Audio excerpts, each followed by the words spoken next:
Okay, तो ये video है रेजर के बारे में। हेलो, नमस्कार, वेलकम, स्वागतम।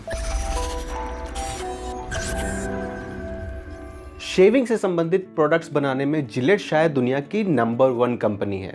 जिलेट के ब्लेड्स, रेजर्स, महिलाओं के razors, shaving cream, shaving foam, shaving after shave creams. आज आप मार्केट में देखेंगे तो जिलेट प्रेस्टो रेडी शेवर आता है जो कि ट्विन ब्लेड है, और वो आप ट्रैवल में यूज करें या जैसे भी हो, आप यूज करने के बाद जब उसके ब्लेड्स उतने शार्प ना रहे तो आपको पूरा रेजर फेंक देना है। रेजर हैंडल और कार्ट्रिज वाले मॉडल में आता है Gillette vector plus twin blade वाला। उसके बाद आता है मार्क 3 जिसमें 3 ब्लेड है, और उसके साथ साथ ये ऊपर में एक ल्यूब्रिकेटिंग स्ट्रिप भी है जो दाढ़ी बनाते समय आपकी स्किन को ज्यादा इरिटेट नहीं करती। इसके ऊपर आया ये है जिलेट का फ्यूजन 5 रेंज, जिसमें प्रो ग्लाइड आता है और 2-3 वैरायटीज भी आती हैं, और एक पावर भी आता है जिसमें एक बैटरी से एक छोटा सा ब्लेड ट्रिमर का काम करता है। लेकिन ये मुझे बहुत अच्छा लगता है, मैं लगभग 8-10 सालों से ये इस्तेमाल कर रहा हूँ। इसके साथ साथ इसकी एक बड़ी खासियत है, ये ऊपर में प्रेसिशन ट्रिमर है जो कि एक एडिशनल ब्लेड है जो आप अपनी कलम को या नाक के नीचे वाले इस एरिया को शेव करने के लिए इस्तेमाल कर सकते हैं। इससे ऊपर आता है ये जिलेट लैब्स। इसके मार्केटिंग में कहीं शेविंग की बात ही नहीं हो रही है। शेविंग तो गिवन है, ये रेजर है तो ये शेव तो अच्छा करेगा। ये जिलेट का एक बहुत बढ़िया रेजर है, शेविंग तो अच्छी मिलेगी, क्लोज शेव मिलेगा, लेकिन इससे हमको क्या मिलेगा, ये शेविंग को सेंसेशनल बनाएगा। खैर, इस मार्केटिंग वाले शब्द को हटा दीजिए। इसका सेलिंग पॉइंट है ये एक्सफोलिएटिंग बार। तो ये एक्सफोलिएटिंग बार क्या भला है? जिलेट ये एडवर्टाइज कर रहा है कि इस रेजर में 5 ब्लेड्स का सेटअप तो है ही,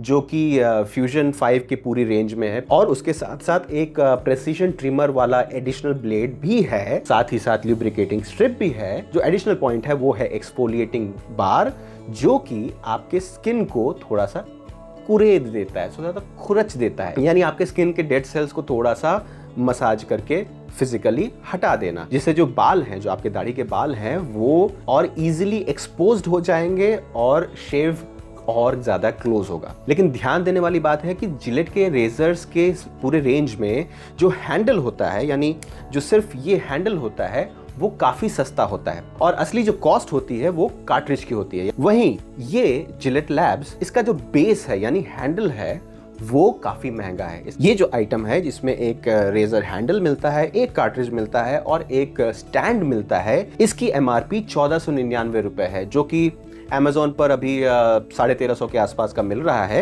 इसके लिंक आपको डिस्क्रिप्शन मिल जाएंगे अगर आप इसको ट्राई करना चाहते हैं। अब देखना यह है कि ये जो एक्स्ट्रा गिमिक है यानी सेंसेशनल एक्सफोलिएटिंग बार, सिर्फ ये इतने महंगे प्राइस टैग को जस्टिफाई करती है या नहीं। सबसे पहले इसको अनबॉक्स करते हैं। पैक जो है वो हैवी है, और कलर मुझे काफ़ी इसका अट्रैक्टिव लग रहा है। ये light green, lemon green colour काफ़ी मुझे अट्रैक्टिव लग रहा है। लेमन ग्रीन नहीं है, ये कौन सा ग्रीन है? इसको शायद लाइन ग्रीन बोलते हैं। कमेंट्स में मुझे बताइए ये कौन सा ग्रीन है। इसको खोलते हैं।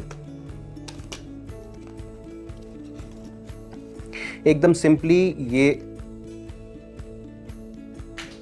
सिंपली ये जो पैकेट है वो स्लाइड होकर बाहर आ जाता है। ये खुलेगा ऐसे।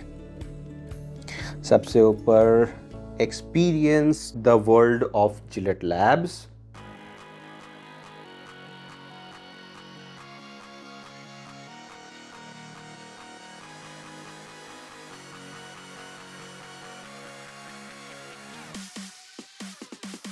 ये है हैंडल और ये है कार्ट्रिज, ये है ब्लेड।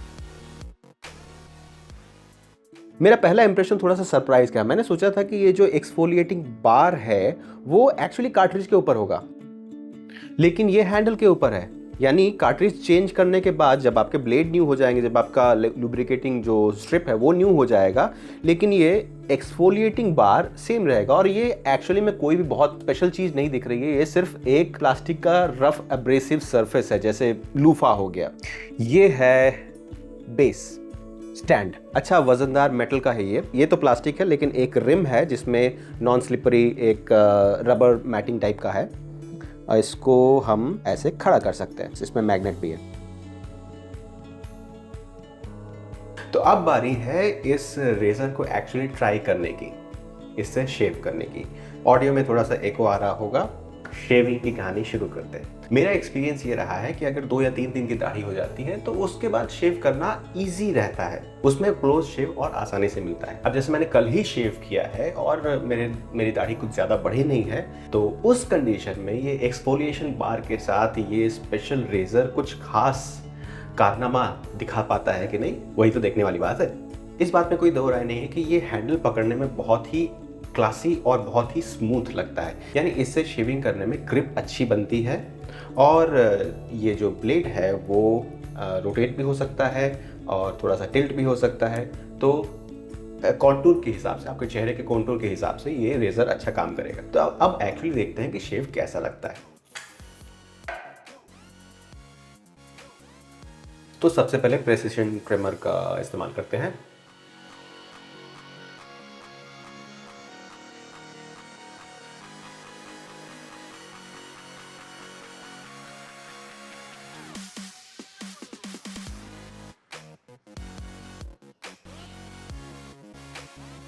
शेविंग के बारे में बात करने वाले लोगों में ये भी एक दुविधा रहती है, एक डिबेट रहता है कि अगेंस्ट द ग्रेन शेव करना चाहिए या विथ द ग्रेन शेव करना चाहिए। साइंटिफिकली इसका जो भी रीज़न है वो अपनी जगह है, लेकिन अगेंस्ट द ग्रेन बेहतर शेव आता है, क्लोज शेव आता है, तो ऑब्वियसली।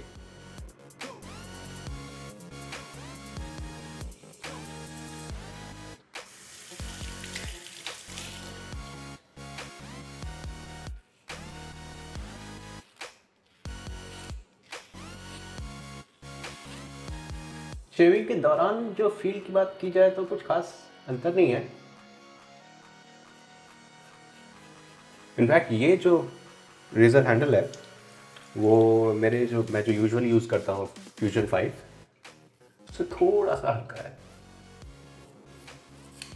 और ये जो गिमिक है, ये एक्सफोलिएशन बार, ऐसा तो है नहीं कि आपको पता चल रहा है कि इसका जो एक्सफोलिएशन बार है वो आपके चेहरे को एक्सफोलिएट कर रहा है, वो आपको फील हो जाएगा, ऐसा तो नहीं है, लेकिन देखने में मस्त लग रहा है। एकदम नया ब्लेड है और इस रेज़र को मैं पहली बार यूज़ कर रहा हूँ तो थोड़ा सा कट भी गया है। कोई बड़ी बात नहीं है, लेकिन ऐसा नहीं होना चाहिए। अब ऐसा भी हो सकता है कि ये शेविंग के दौरान मेरे चेहरे के एंगुलेशन पर भी डिपेंड करता है, ये जो थोड़ा बहुत कट गया है। अब रोज़ रोज़ तो मैं कैमरा लगा के शेव करता नहीं हूँ, थोड़ा सा डबल करने की ज़रूरत है। आई थिंक ये ठीक है।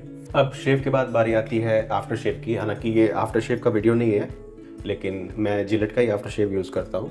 जिलेट का जो मुझे सबसे बढ़िया आफ्टर शेव लोशन लगता है वो है कूल ब्लू, लेकिन अभी वो अवेलेबल नहीं है, पता नहीं कई महीनों से नहीं मिल रहा है। तो उसकी जगह एक आईसी कूल है, वो मुझे उतना बढ़िया नहीं लगता है।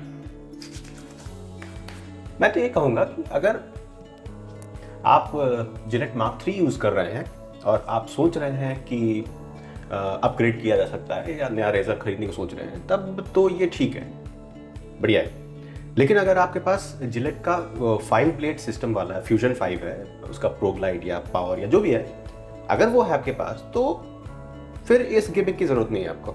और अगर आप पहले ही ये जिलेट लैब्स का ये एक्सफोलिएशन बार वाला रेज़र ले चुके हैं तो अपने एक्सपीरियंस मुझे ज़रूर बताइए कमेंट सेक्शन में। चलिए फिर बैठ के बात करते हैं। तो मैं आशा करता हूँ कि अगर ये प्रोडक्ट आपने अमेज़ॉन पर देखा है या किसी दुकान पर देखा है और आप ख़रीदने के बारे में सोच रहे हैं, तो इस वीडियो को देखकर, मेरा एक्सपीरियंस देखकर आपको ये डिसीजन लेने में सुविधा होगी। अपने विचार मुझे कमेंट सेक्शन में ज़रूर बताइए और मुझे ये बताइए कि आप कौन सा रेज़र इस्तेमाल करते हैं शेविंग के लिए। खैर, आज के इस वीडियो में बस इतना ही। फिर किसी और वीडियो के साथ, किसी और नई चर्चा के साथ मैं आपके सामने जल्दी उपस्थित होऊंगा। आपने नोटिस किया होगा कि मेरे वीडियोस फिलहाल बहुत ही इरेगुलर हो गए हैं। मैंने पिछला वीडियो शायद 1.5-2 महीने पहले डाला था और उसका कारण भी मैंने आपको बताया था कि मैं अपना दूसरा नॉवल लिख रहा था, उसको फिनिश कर रहा था और फाइनली मेरा दूसरा नॉवल कंप्लीट हो गया है। एडिटिंग प्रोसेस प्रोसेस में है, मेरे इंस्टाग्राम हैंडल @theversatiledoctor को जरूर फॉलो कीजिए। वहां पर मैं बुक्स से रिलेटेड और अपने नॉवेल से रिलेटेड अपडेट्स बहुत रेगुलरली पोस्ट करता हूं। मेरे साथ बने रहने के लिए इस चैनल को सब्सक्राइब जरूर कीजिए और इस चैनल के मेंबरशिप को ज्वाइन करने का जरूर कंसिडर कीजिए। आपके मेंबरशिप और सपोर्ट से मैं ऐसा कंटेंट रेगुलरली लाता रहूंगा। आप थे द वर्सेटाइल डॉक्टर के साथ। मेरा नाम है डॉक्टर अभिनव अतुल और इस वीडियो के माध्यम से आपसे जुड़ने का मुझे मौका मिला, ये मेरे लिए गर्व और गौरव की बात है। It is my pride and privilege to be able to connect with you through this video. नमस्कार। देखा जाए तो इस रेज़र को दाढ़ी बनाने के अलावा अगर आप बॉडी हेयर शेव करने के लिए यूज़ करना चाहते हैं तो वो भी कर सकते हैं, और अगर आप सर के बाल शेव करते हैं तो उसमें भी ये यूज़ कर सकते हैं। लेकिन मैंने ये देखा है कि एटलीस्ट बॉडी हेयर के लिए जो इलेक्ट्रिक ट्रिमर आते हैं वो ज़्यादा कन्वीनियंट होते हैं।